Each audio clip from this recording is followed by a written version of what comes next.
مولانا شاکر صاحب تو اللہ نے بڑی صلاحیتوں سے نوازا ہے،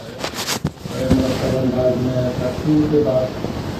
ترقی آ گئی ہے اور اس کے علاوہ کچھ کرنے کی ضرورت نہیں ہے۔ بس ایک بات میں یہ کہہ رہا ہوں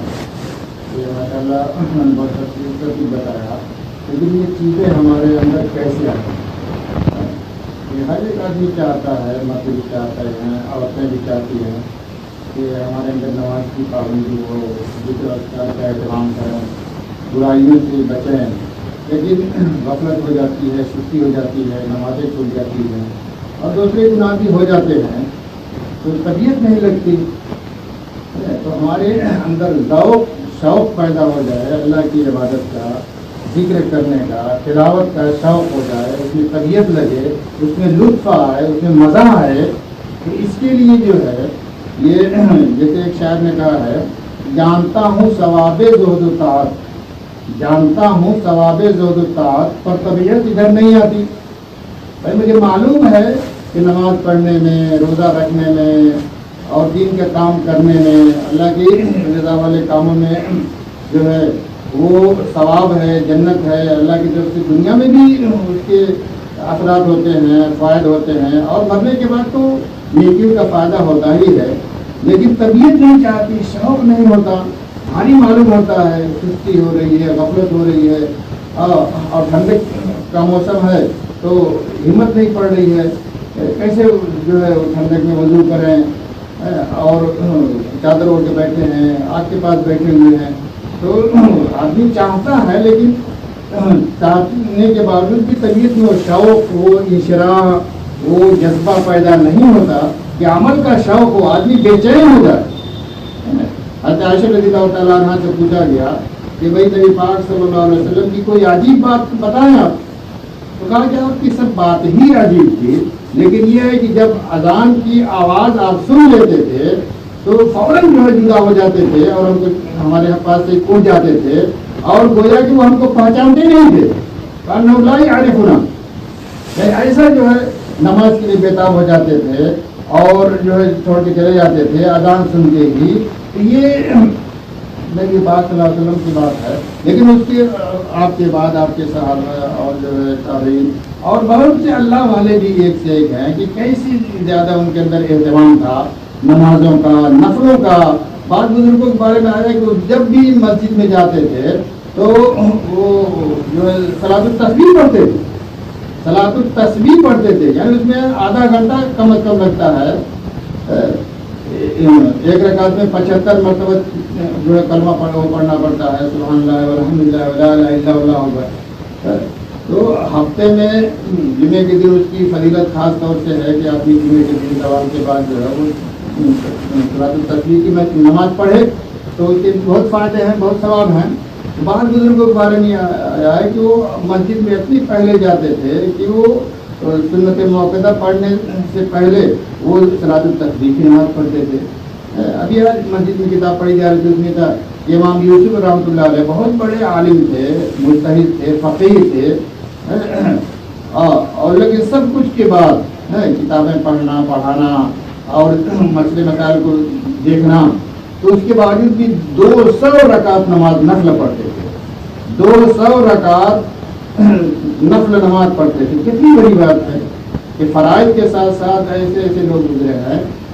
اور ایسی ایسی عورتیں بھی گزری ہیں کہ وہ جو ہے وہ فرائض کے ساتھ، فرض نمازوں کے ساتھ، فرض روزوں کے ساتھ نفلی روزے رکھ رہی ہیں، نفلی نمازیں پڑھ رہی ہیں، ایسی ایسی لڑکیاں ہیں، ایسی ایسی بادیاں ہیں۔ ایک بادی تھی، اس کے مالک لے کر کے گئے، لوڈیوں کا رواج تھا، بازار میں گیا، بیٹھا دیا، کچھ کہا کہ تم یہیں بیٹھے رہو، میں ابھی آتا ہوں اپنا سامان لے کر کے۔ تو آئے تو وہ لوڈی جو وہاں نہیں تھی، گھر آ گئی، آ کے کھا ہوئے، بھائی کیوں آ گئی تم یہاں پہ؟ میں نے تم کو وہاں بیٹھایا تھا۔ کہا کہ آپ نے ایسے لوگوں کے پاس مجھ کو بیٹھایا تھا کہ وہ سب اللہ سے غافل تھے، خالی دنیا داری کی باتیں کر رہے تھے، تو مجھ کو اس کا ڈر ہوا کہیں اللہ کا عذاب نہ آ جائے، میں بھی اس میں شامل ہو جاؤں۔ تو ایسی ایسی عورتیں بھی ہوئی ہیں۔ ایک عورت جو ہے وہ راتوں رات جو ہے وہ نماز پڑھتی تھی، دعا کرتی تھی، اور ایسے اپنی دعا میں کرتی تھی کہ اللہ مجھ سے آپ جو محبت رکھ رہے ہیں اس کی قسم۔ تو اس کے مالک نے سنے کہا بھائی ایسے کیوں کہہ رہی ہو؟ یہ کہو کہ اللہ مجھے آپ سے محبت ہے، اس کی قسم کہ نہیں، اللہ کو مجھ سے محبت ہے، اللہ کو مجھ سے محبت ہے، اس کا میں واسطہ دے کر کے اللہ سے یہ سوال کر رہی ہوں، دعا کر رہی ہوں۔ تو کہا کہ اگر اللہ کو مجھ سے محبت نہ ہوتی،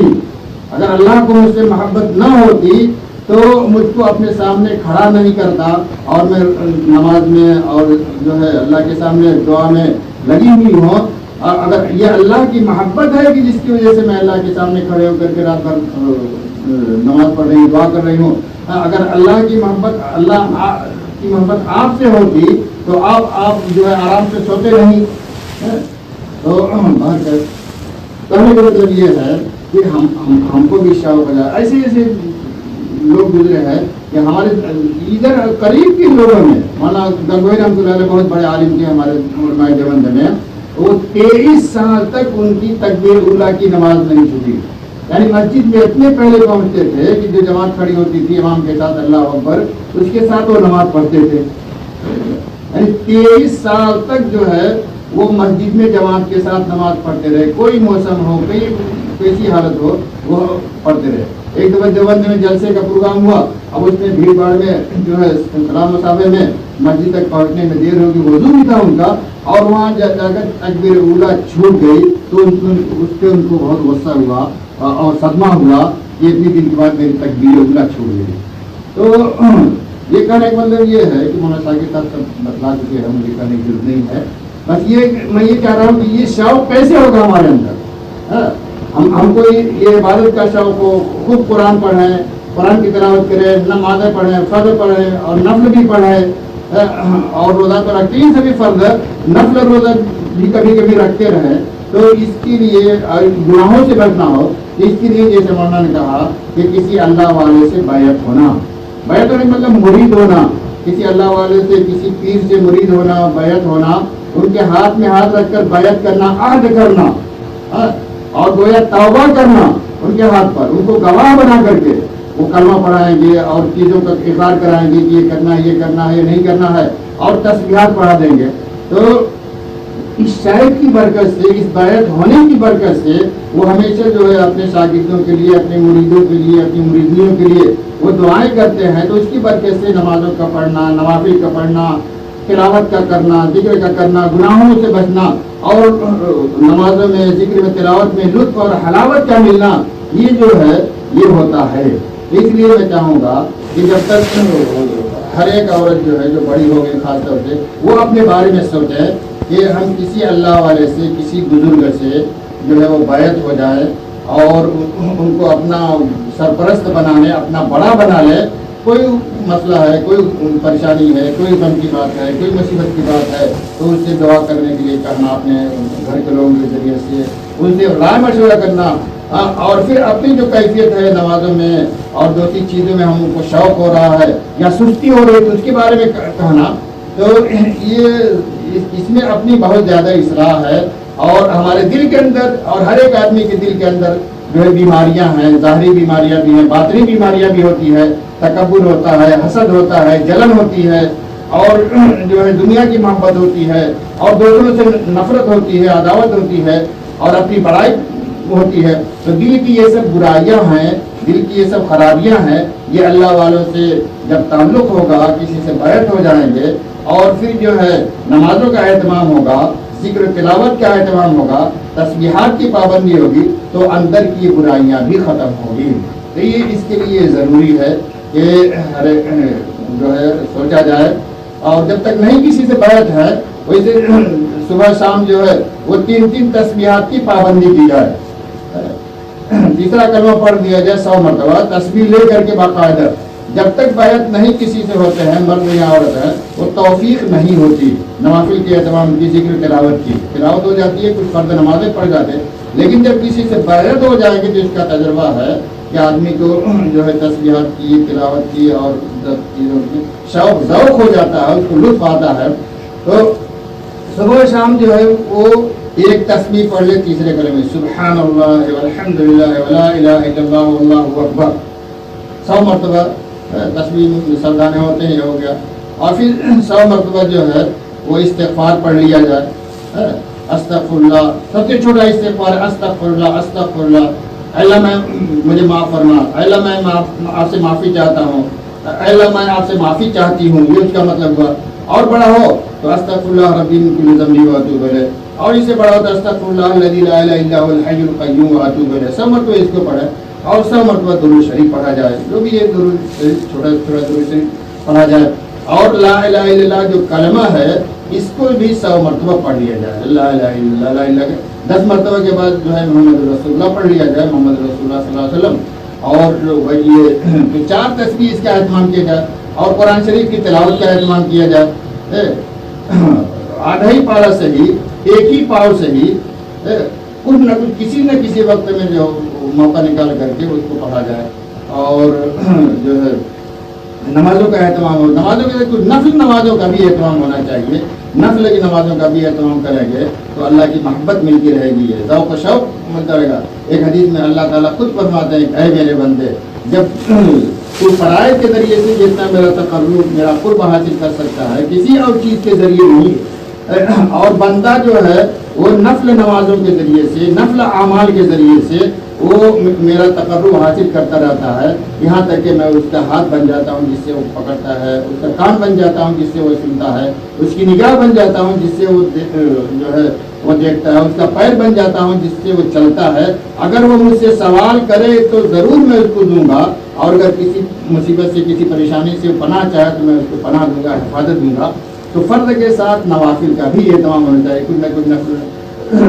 فرض سے پہلے، فرض کے بعد جو سنتے موقع ہو تو پڑھنا ہی ہے، لیکن کچھ نہ کچھ نفل نمازیں پڑھنا چاہیے۔ جیسے مولانا شاکر نے کہا نفل روزوں کا بھی کبھی کے اہتمام کر لینا چاہیے، سوموار کا دن ہے، جمعرات کا دن ہے، نبی پاک صلی اللہ علیہ وسلم ان دن میں روزہ رکھتے تھے خاص طور سے، تو اس کی نیت سے کہ نبی پاک صلی اللہ علیہ وسلم کا طریقہ ہے، لہٰذا ہم روزہ رکھ رہے ہیں سوموار کو اور جمعرات کو، اور ایام بیچ میں مہینے کے، ہر مہینے کی 13، 14، 15 تاریخ میں،